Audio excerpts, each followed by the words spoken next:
first one I did was a 117 Road King. Right. Of course, it had good power. Brought it in here. Ron tuned it for me. He did a test ride, and he goes, "Dude, it's a beast." I said, "Well, it was before." He goes, "No, I'm telling you, it's a beast." Sure enough, and I tell you, I got more compliments when I had the bike, go out to rallies or just gatherings, and it was an attention getter. And I was saying, "So, was it expensive?" I go, "No." I said, "You can tear down your engine for the same thing, but you're not going to get the horsepower or the consistency and performance." So, and then I had it on just another Road Glide, took it off, put it on there, rode it for a couple of years because I'm notorious. 2 to 3 years, I swap bikes. And matter of fact, I've had this bike longer than I have. It's a 2020, but I like it. And I said, you know what? I got the 131. Let's just see how bad we can make it. So that's why I'm here.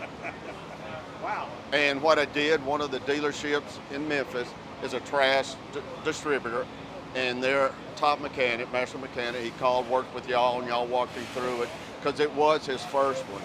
And I can tell you, even after he did it, every time I would come into the dealership or what, here he'd come running out there. I mean, it was just, like I said, just the sound, the uniqueness of it.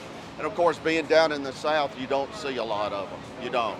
But I will say this, just to make you laugh here.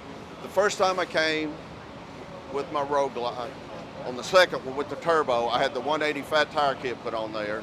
I pull up at the Badlands, I go, "Dude, I'm gonna be the only one out here with a turbo and a fat tire." I had no sooner got off my bike, here comes a guy on another Road Glide, fat tire, turbo.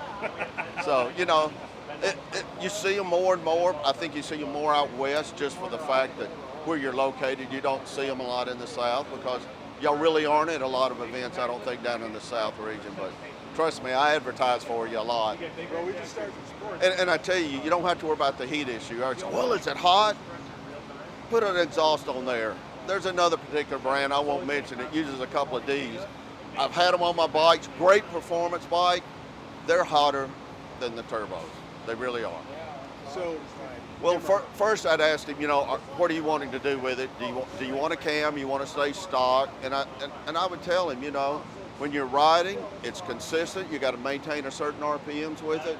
But it's not like when you go build a motor, it's real radical and you just barely touch it. It'll just kind of throw you back. Turbos are smooth. They shift smooth. It's just that constant power, and they just keep producing. Yes.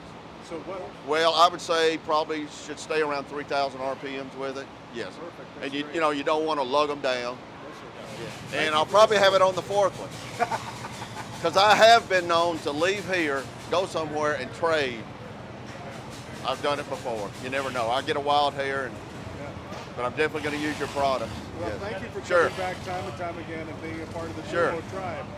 Oh, yeah. I appreciate it, AC. Thanks, buddy. Yes, sir.